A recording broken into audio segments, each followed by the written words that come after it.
Welcome back, ladies and gentlemen, to the Hammy Show presented by Bulldog Illustrated. And man, have we got a show for you. Jarryd Wallace joins the Hammy Show, one of the most amazing human beings to come out of Athens, to come out of the United States of America, has represented the United States Paralympic team 4 times. So, Jarryd, thank you so much for joining the Hammy Show. Totally, bro. Looking forward to it. Awesome. So, I mean, all of your success has been just unbelievable. It's been so cool to watch, especially being an Athens native and you growing up right around here. But to go along with it is your story, and it is just amazing, and you're an amazing human being. So, I want to start at the very beginning. And I want to start with your parents. Your parents are two Georgia legends, two Athens historical figures, if you will. And you grew up in that competitive athletic family. What is it like growing up with two parents that are pushing you in sports like that?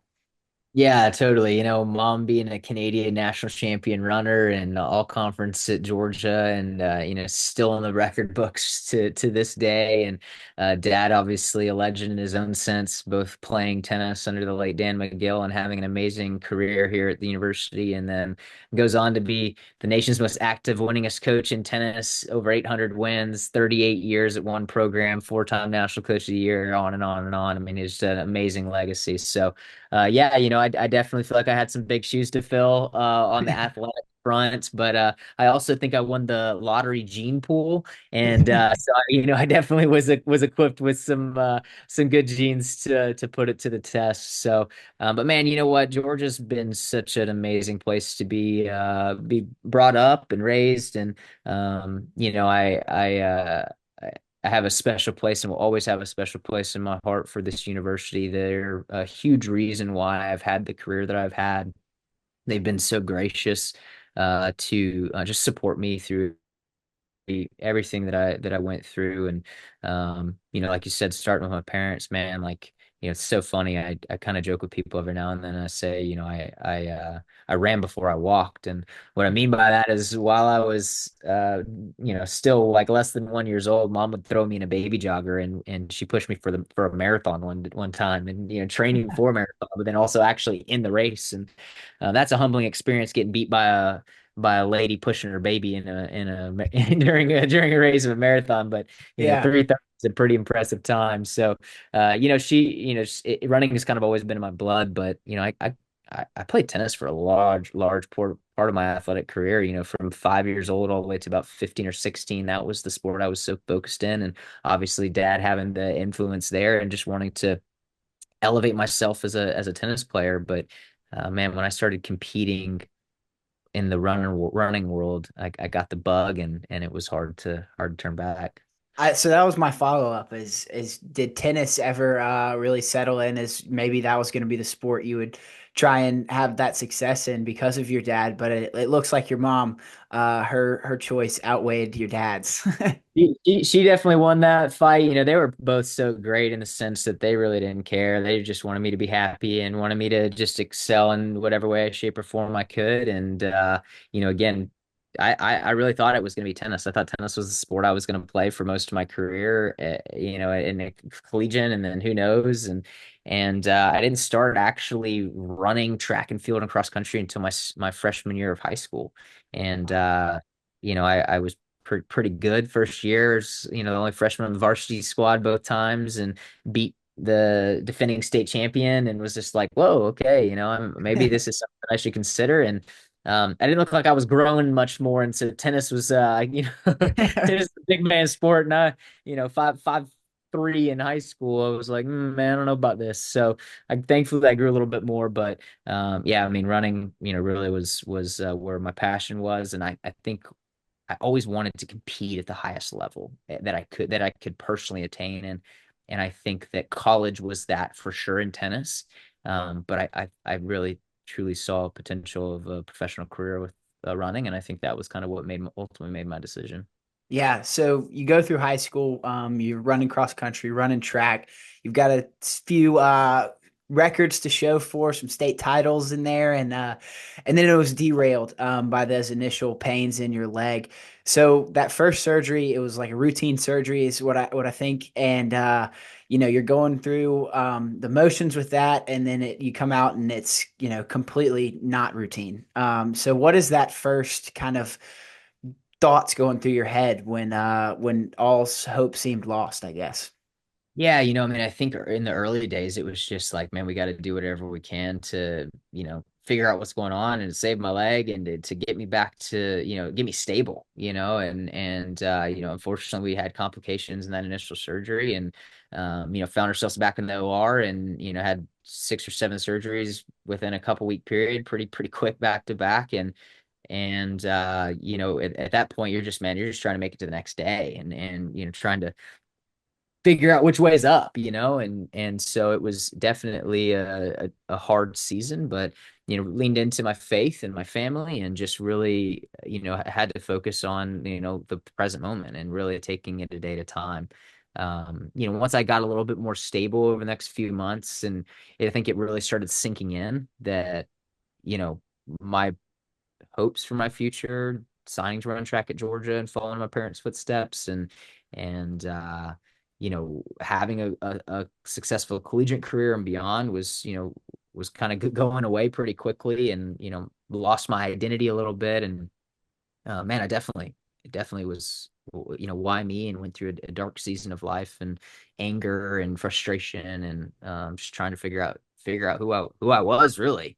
Right. Um, and through that process, we had a lot more surgeries. I had a total of 10 surgeries, ultimately doing reconstruction and trying to save the leg. And man, I finally found myself, kind of in this place of just needing to surrender. I was trying to control the outcome of my life. I was trying to control my circumstances. I was chronically addicted to pain medication and, was just not in a really good spot. And found myself in a doctor's office trying to consider what next would look like. And he challenged me to dream. He challenged me to dream beyond my circumstances. He challenged me to dream beyond this deformed limb that I had. And he gave me the ability to dream again. And I think when I look back in that, dark season from the time the surgery went wrong to, 2.5 years later when I was in this office, like that's what I lost. I lost hope. I lost my ability to dream. I was letting the reality of my present circumstance dictate, what my future was going to look like rather than saying, here's what I want my future to be and what do I need to do now to ensure that happens. And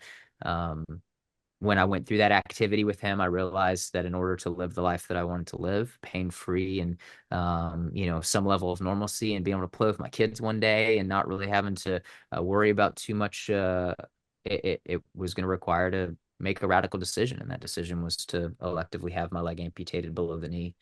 And, wasn't a decision we made lightly. We spent 4 months researching prosthetic companies, doctors, therapists, psychologists to really get me in, build the right team and get me into a place to succeed through that recovery process. But, June 22nd, 2010, we went in and had the surgery done and best decision I ever made in my life. That's amazing. You're an amazing human being. I mean, that's just such a big step of faith and something to really be proud of. And I know everybody around you is super proud of you, and it's just amazing to hear you tell that story. So you told your parents, you're like, okay, if I want to get to the level where I want to be in my career, I've got to amputate my leg, like that doctor said. But it was a 4 month process. You're going through those prosthetics. What did the training before the leg was amputated? I know I've read some stuff about you kind of preparing to have one leg, so you went ahead and started doing workouts. What did that look like?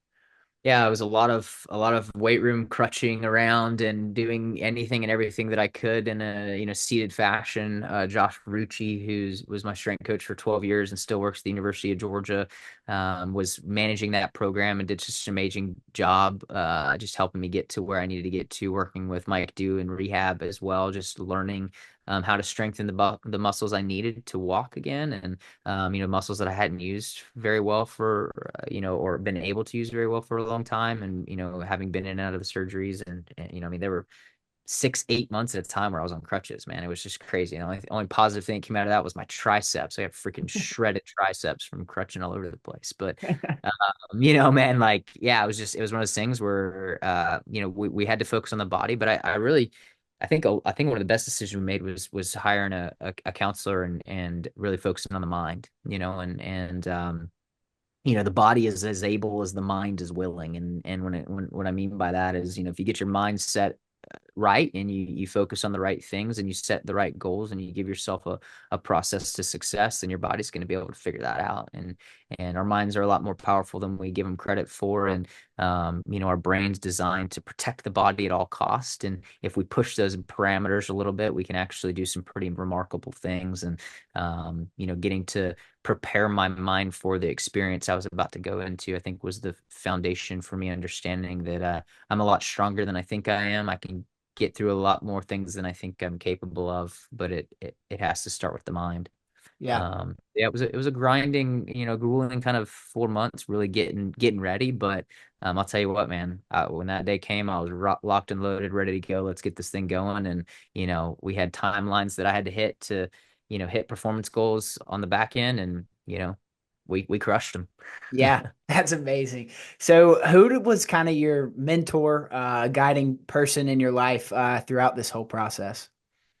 Yeah, I mean, I've had so many. I think in the early phases, my dad was a huge player in that, and one of his mentors at the time, Daryl Young, who's still a great mentor and friend of both of ours, was really integral in that. There were, a few people in the church who I was really, who was really investing in me and just kind of keeping me accountable and focused. I think post recovery and through the beginning of my career, I've had, gosh, Rob Kalpak and a handful of other guys that have just been integral in that. Andy Toms is another guy. So, one of the things that I watched my dad model so well was just surrounding himself with people that were going to help sharpen him, help push him, help maybe shine some light in some areas that you don't want light shown in at times, right? And just being challenged and really making sure that you're doing everything right. And so man, that was one of the best things that he's ever modeled to me, and something that I've really been intentional about, surrounding myself with the right people. Obviously the therapist and Ruchi and those guys who spent a lot of time with me in the weight room and rehab, played a huge role in that as well. Yeah. So obviously you talked about some of that mental fortitude. That's a huge factor in making a crazy decision like that in your life. And what other lessons could you talk to pinpoint that you learned through the process of, those months leading up to the surgery and then directly after? Yeah, I mean, I think I've come to realize that something I've done really well is, understood and kind of mastered the process of transitions. And, that was a major transition, right? And I think if we are all honest, we're at some way, shape, or form all in the midst of some type of transition, Right. right? Where it's into another job, out of a job, maybe it's a relational, maybe it's a family, there's so many things that happen in life. Heraclitus says that the only constant in life is change. And if that is true, which I very much believe that it is, then we're all in some way, shape, or form are in a transition. And one of the things that I've learned is, you can um, you can choose to build a roadmap or a success plan to get you from where you are to where you want to be, or you can just blindly walk through it and just see what happens. And I'm definitely in the camp of let's build a success roadmap and a game plan to get me from where I am to where I want to be. And I think originally it kind of happened through the career path, which was obviously being a professional athlete and an Olympic athlete. And when I made the decision to have leg amputated, I had a goal of making it to London in 2012, which was just less than 2 years away. And I put that goal there, and then I built a system backwards to what I needed to do that day to get moving forward. And so I think if there's anything that I've learned is how to have a long-term goal and then build short-term systems to help me achieve and attain those goals. So, if that's not something that you have in your daily life, or not something that someone who's listening to this has in their daily life, man, that'd be one of the greatest encouragements I would have, is like, don't be afraid to dream big, but don't forget to build the systems to the present day so that you've got checkpoints and moments to celebrate your journey along the way. You're not always guaranteed to reach that end goal, but you build the right roadmap, you're going to get a heck of a lot closer than if you Right. didn't have one at all. So, man, there's some endless things I think I've learned in my career, but I think that I would say that's definitely up there in the process and system side of things. Yeah, that's cool, man. You're the king of dreaming big, and I guess now the king of creating that system to get there. So, people should listen to you for sure. But so you finally have the surgery. I know you're at peace going into the operation with your decision, but you wake up, you look down. What's your first thought when you are one leg less than what you'd went to sleep with? Yeah, so I get rolled into the operating or to the room that I'm staying in, and for the week that we were at the hospital, and the tension in the room's a you know little high, like Yeah, the nurses, like this just young kid just has like amputated. The nurses are like not really sure what the state of this kid is. Mom and dad and sister kind of like, they've been through it all day. They've been waiting for me to get out of the OR. It's a very intense surgery, so it wasn't just like a quick deal. right. Um, and so yeah, we get into the room, they roll me in. Mom sits down on the end of the bed where my leg would have been, and I just scream at the top of my lungs, and she like jumps up, and everybody's like, "What just happened?" I was like, "Mom, you just sat on my leg." And she started laughing, the nurses started laughing, and it was at that moment where everybody knew that I was gonna be all right, Yeah, and the rest of the week the care of the nurses was fantastic, and they were joking around with me, and we were having a great time. And mom and dad, I think we're still, I think it was my decision, but I think they were still, was this the right decision? Like it's right. too late now, but like, was this the right decision? And he's been strong going into this, but is he going to be okay coming out of it? And I set the tone very quickly in that, in that little light joke, and I think that if continued to set that tone throughout last 14 years. Yeah. So comeback time, it's game on. You've got London Games 2012 that you've set that big goal for. Um, how long into the process was it before you were on a prosthetic and walking?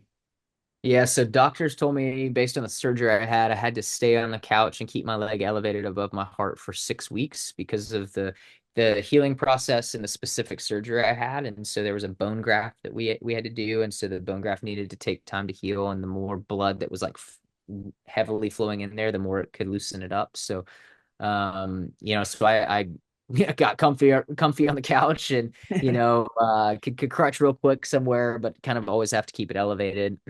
um you know that was a grueling time, but the doctor basically said 6 weeks of this, and then like literally do this right, 6 weeks you can start wearing your legs. So 6 weeks in a day I walked for the first time on my prosthetic because that was the timeline they gave me.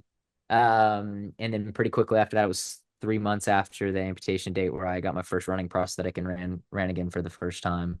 Less than a year from the amputation date, I made my first U.S. national team and qualified for my first international competition in the 100-meter dash. And um, it was just outside of 16 months when I won my first international gold medal and ran the fastest time in the world in the 100-meter dash that year. So yeah, man, it was a hell of a turnaround time, but I test a lot of that to the team, that build, and going back to the systems and processes, right? Early on, we built the right system, we built the right team, we had a strategy and plan, and we walked through that plan, and it turned out to be a pretty good one.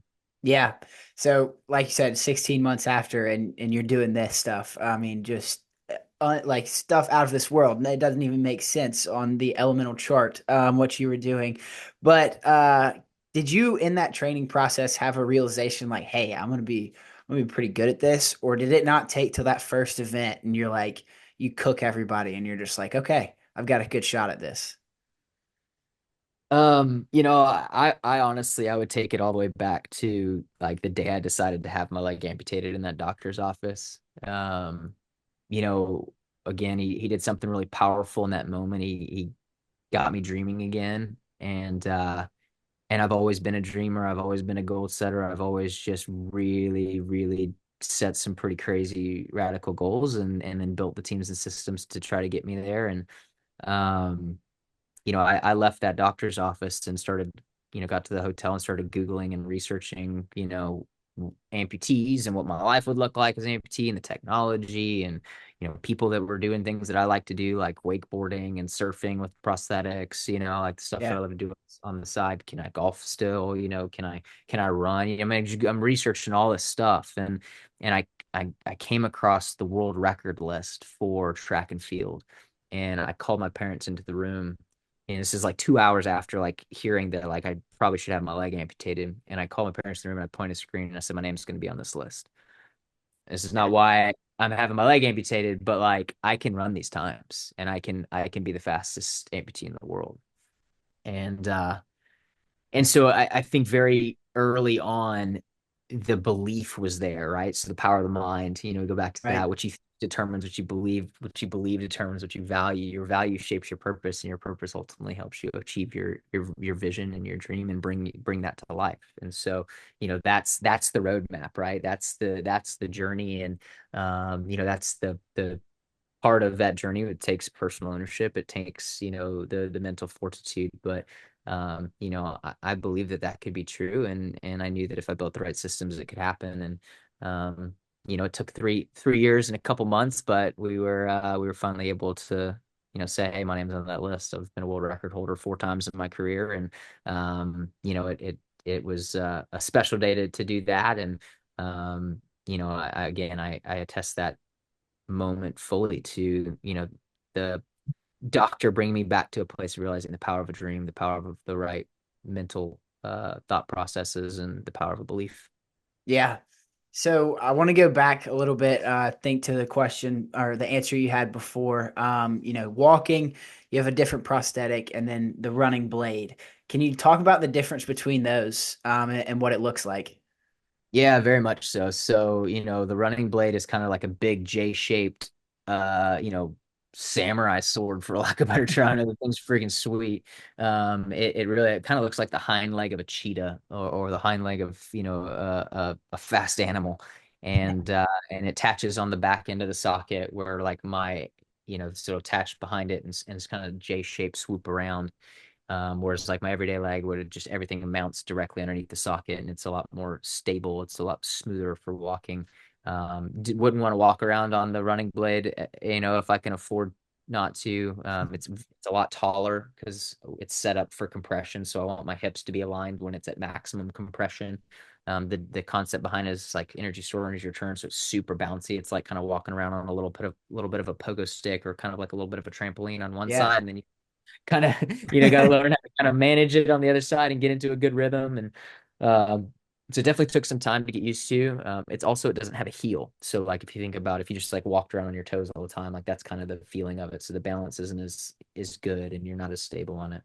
um I have another leg that I use like quick throw on around the house, that I kind of use. This can get wet, I can take showers in it, whatever. I have a house of one that I use specifically for weightlifting, that has a little bit more like dorsiflexion for the foot, so I can be Yes. stable as I'm into squats and doing cleans and things like that. So yeah, it is really amazing. You know, it's hard to our God did a really good job when he created function of the body and joints, and they're hard to remanufacture in total capability. But they've done a good job of, hey, you want to do this, then you can use this foot. This is for this thing. Yeah. There's so it's kind of fun. If I want to do another activity, I either put on a different leg or change my foot out so I can do it effectively. But yeah, it's one of those things. Over the years, I've definitely collected quite an arsenal of limbs, and in the process right now of actually helping pass some legislation in the state of Georgia to get support for a secondary prosthetic for just the everyday user. So if someone wants to be able to run, they can get an active leg. If someone wants to be able to get in the shower, they can get an active leg. For me, it's taken years to build that arsenal, Yeah. and it's something that people need to have access to so that they can get back to a normal quality of life. And so just excited about some of the things that I'm able to do now to impact the future in this community as well. That's amazing. Oh my gosh, you're so cool. But so flash forward to now. You've competed, you did it in London, you did it in Rio, you did it in Tokyo, and then out of nowhere, you come back for Paris and you're doing the long jump.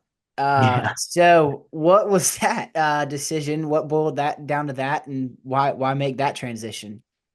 Yeah, I think I had such an amazing career, 3 games, was able to get on the podium in the 200 in Tokyo.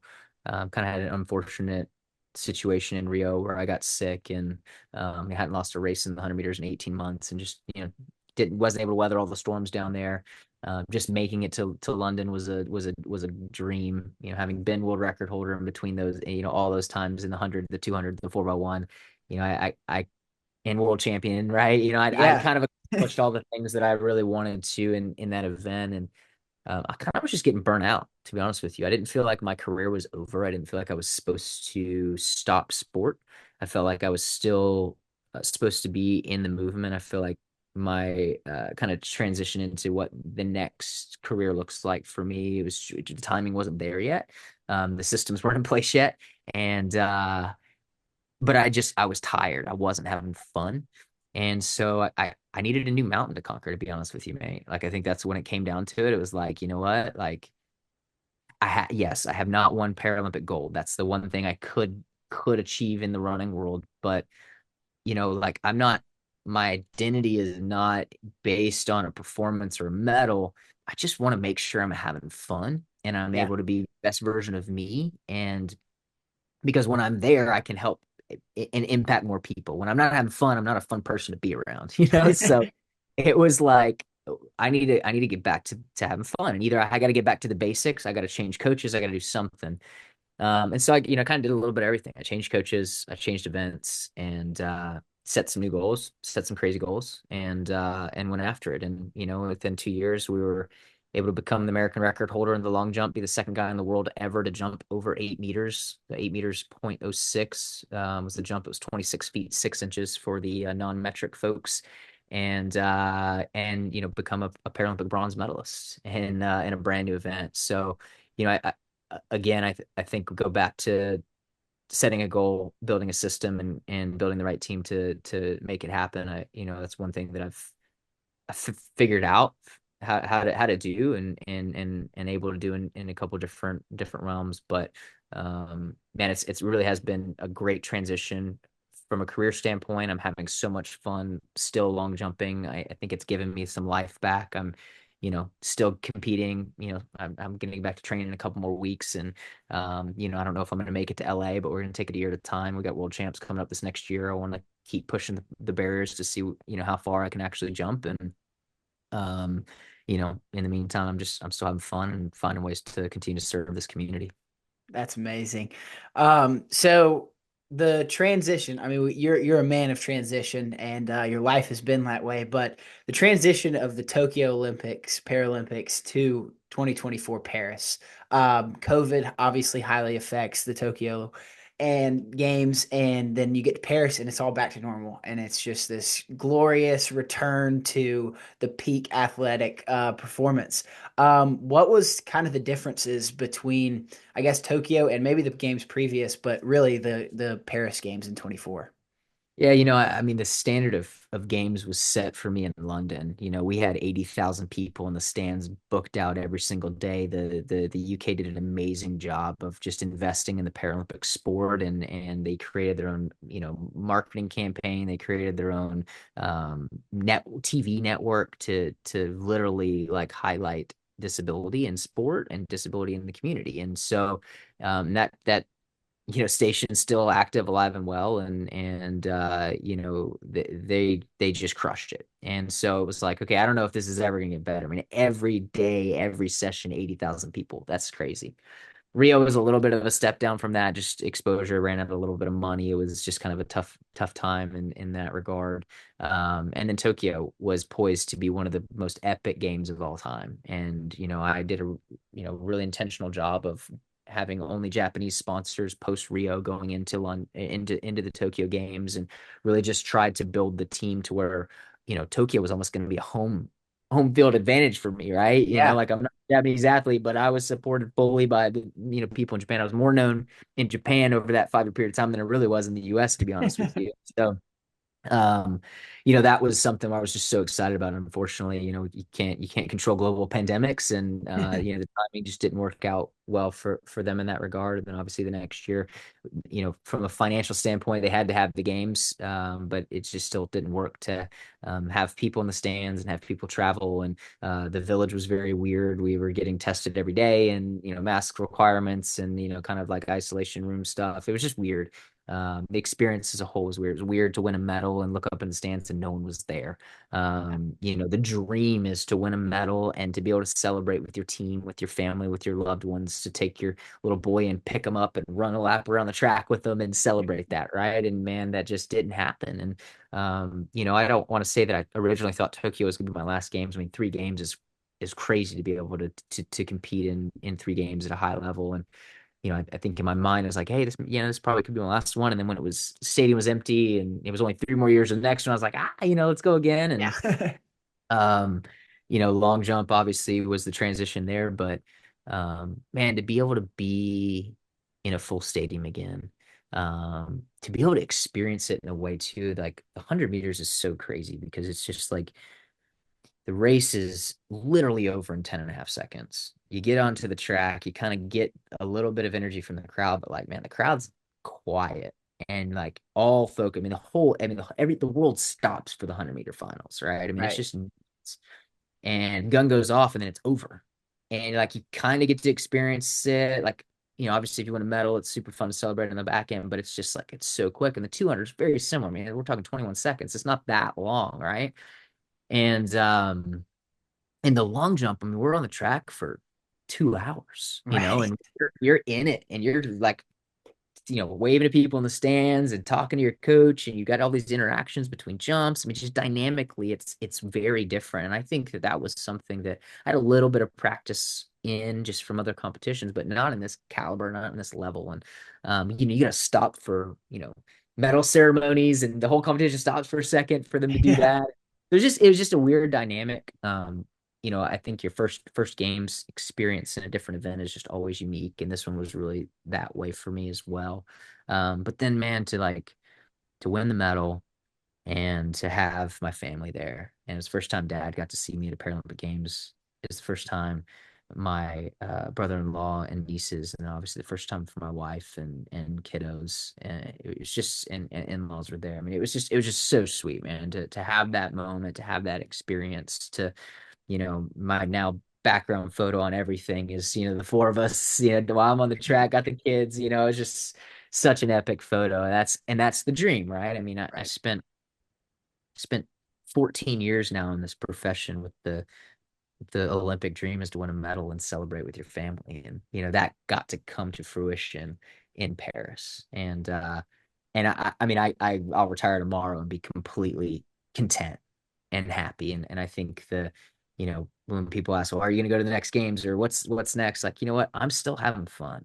And I still have an amazing team around me, and I still haven't reached my potential in the long jump. And who knows if I ever will or stay in the game long enough to, but we're going to take it one year at a time. And, if we get an opportunity in 4 years in LA to relive some of those moments, then let's do it. Let's call it 5 games. Yeah, I love it. I love it. What a special moment that is to celebrate in Paris, especially with your family. But I'm gonna break up. I got a few more questions to close it out after this, but I always do a speed round, something you're very familiar with. Yeah. Speed. So we got a few questions and just quick hitter answers, the hard hitters that everybody wants to know about Jarryd Wallace. So number one, your favorite food. Ribeye steak, medium rare with a side of fruit. Ooh, all right, I like it. Favorite sports movie. Probably Miracle. Great one. Great one. Um, so you're an Athens native. Can you describe Athens in a few words? Hidden gem. Perfect. And then a quote that you live by, something that has been with you from the start or you've picked up along the way. If you don't know who you are, you can't possibly know where you're going. If you don't know where you're going, any road will take you there. Amazing. Well, that was the speed round. Thank you for playing. You did it. You did it great. You have great answers. But let's go back to your kids. this time they're young, but you got to share that moment with them. What do you want them to remember about this time, getting to watch you compete and seeing you get a medal?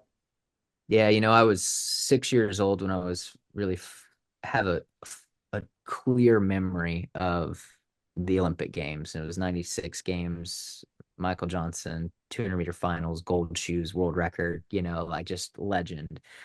And I remember the couch in the living room that I was sitting on. It was a purple couch, the ugliest couch in the world. And man, I remember just watching this, and I remember like that was like the birth of my like desire to like be on that stage or in some type of athletic stage. And my little boy was just turned 5, was almost 5 at the games, and I think he's old enough, and I think he will have those memories. Obviously, getting to travel to Paris, obviously documenting with photos and stuff is a little bit more easy to remember those things as you get older. But um, I think I want them to know that um, you know, you can have big dreams, and it's okay to go after things that are crazy, and that regardless of the outcome, you need to celebrate that moment with the ones that matter the most. And I hope that they felt that. I hope that they saw that. Obviously as a competitor, it's no diminishing feat, in the sense of, winning a bronze medal is nothing, nothing to bat an eye at. Obviously, as an athlete, you're going for the gold at every moment, right? You want your best to come out, and that day it was a bronze medal, and the memories that we got to create, and I hope the emotion that was celebrated in that time showed that, hey, the color of the medal doesn't matter. The medal doesn't matter. It's Right. it's just that we're here. um, dad dad did the best that he could in this day, and we're here celebrating together as a family. And so that was an outcome of a culmination of a dream I had 2 years ago, and we had the team there to celebrate and enjoy that together. And I hope that memory sticks with them. Colton was obviously 18 months, so probably not going to retain too much of that. I think Levi really understood what was going on, and I hope he holds on to those memories for a long time. Yeah. Hey, I mean, gotta go to to LA for the 28 games. I mean, if you want him to remember them too, Got to that's give Colton the awesome. same memories, right? Yeah, exactly.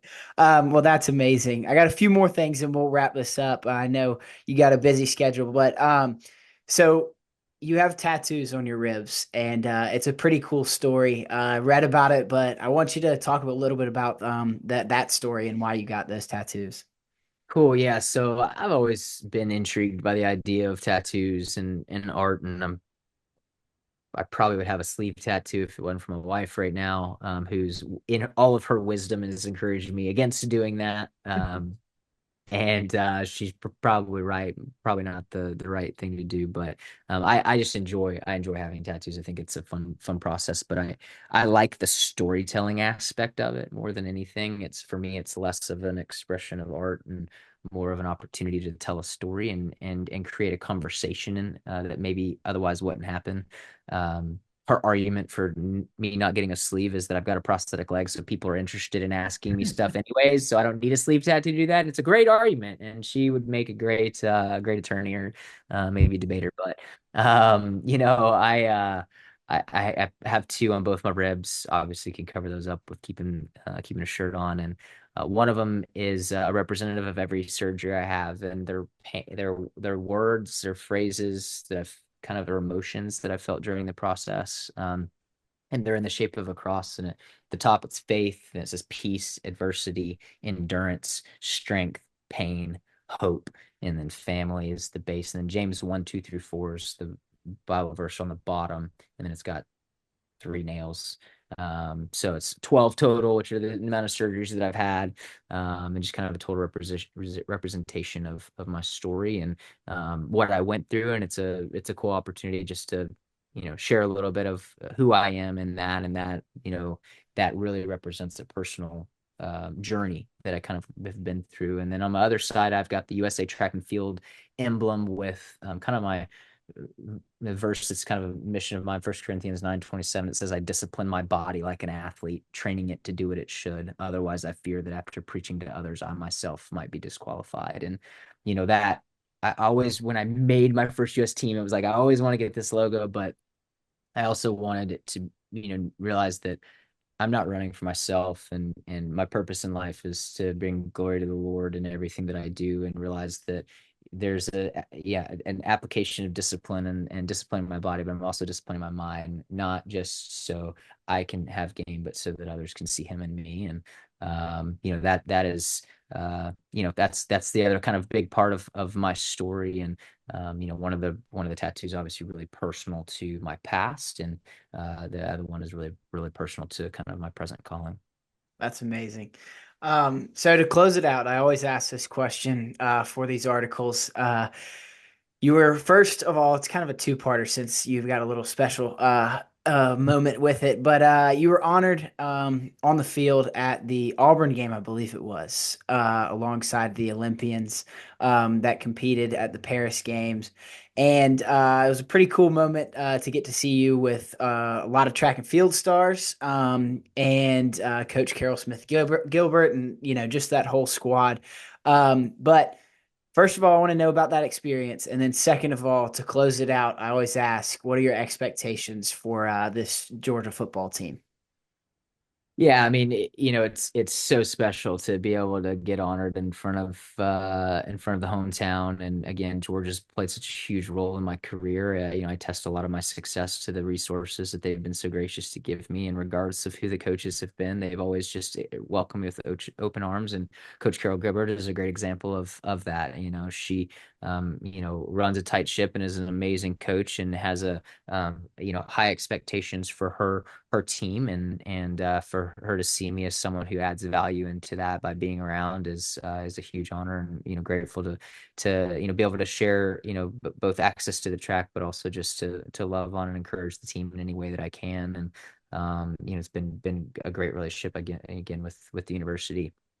That's the fourth time I've been able to be announced in that capacity Yeah. in the stadium, and never gets old. I'll tell you a little side story that most people don't know is the voice of Sanford Stadium, Brooke Whitmire, actually married Leah and I. And so Really? the dear friend of mine for a long time, and he officiated our wedding, and has been a big talk about mentors throughout my career. He was one big one through the kind of 15 to 19 range, 14 to 18 timeline, and obviously still a dear friend, and we stay in touch all the time. But yeah, it's always nice when the guy that married just is announcing. He can give a little extra oomph to make sure that you get a Yeah. good cheer in the crowd. So they always throw me on the end, and he always gets the crowd really hyped up for me. So that's your cheat code. If you want to get celebrated by 90,000 people, just make sure you know the announcer, and he'll help you make that happen. So that's just kind of fun little side story. But yeah, so the dogs, man, you know what? I think one of the best things that happened this year was getting whooped by Bama. And it's funny, you look at the end score, and it really wasn't a beating. If you watch the first half, it was. We are an exceptional football team. And I don't think that we necessarily have as much raw talent as we've had in the past. And we have a lot of the coaches have a lot of an uphill battle when it comes to culture sustainability, because when you've got the NIL nonsense that you're dealing with, and which I think is great for the players in some way, shape, or form, but it really is it's hard to maintain culture when there's a lot of zeros in bank accounts. Yeah. And so they've done, I think, such an amazing job of managing that, and maintaining the culture with the team that we've got this year. It's obviously a talented program. We've shown that with the victories that we've had. But to see us go down by 28, I mean, Kirby's the master of halftime adjustments. I mean, it's unbelievable. I wish I could just be a fly on the wall in those meetings, because he's so good at it. He's so good at it. Um, And, obviously I think everybody would agree that we need to start off a little bit quicker, but that's, I think that that's part of the plan, is you don't Yeah. want to give them too much too soon and see what they're going to give and build a strategy around that. So I don't want to act like I know what I'm talking about when it comes to coach standpoint, but I've been really impressed with how we've managed injuries this year and how we've maintained even in some unfortunate situations that have happened, and we've just stayed the course, and a lot of that has to do with just the culture that they've bought in. Hey, we're a team, we're a family. Like, every moment's not going to be perfect. We're going to take it one play at a time. We're not going to let the last play affect what we're going to do the next play, and let's just stay present, and keep what does he say? Keep chopping wood, finish the drill. Like that. That's he's living that out in his coaching deal. I think we've got a really, really good shot to run the gamut this year. We got a big test against Tennessee, and then who knows what's going to happen in the college football format now with the Yeah. 12 teams. I think that there's an opportunity for an outlier school, a low ranking school, to come in and get a shot. Um, you know, uh, you, you know, Texas realized this. You do not want to play uh, a team who just suffered a bad loss, or was woken up or given a second chance, and all those Right. things are kind of what happened there against Texas. And so, yeah, I mean, I'm excited for the rest of our season. I think we have a really good shot to win out as long as we stay healthy and keep playing the way that we're playing. And there's no reason that we can't contend for another national title. I love it. I love to hear it. I mean, I've got my high hopes, but I'm also a cautious pessimist that's always worried about, the superstitions and the lucks and everything that goes into it. But man, this has been awesome. I can't thank you enough. You're the best, and you're an amazing human being. So really, thank you so much for your time. It's been a heck of an interview. Heck yeah, dude. Thanks for having me on. Enjoyed it. Of course, of course. All right, this is the Hammy Show presented by Bulldog Illustrated. Once again, this is four-time Paralympian, bronze medalist at the 2024 Paralympic Games, Jarryd Wallace. Thank you so much, everybody, and we will see you next time.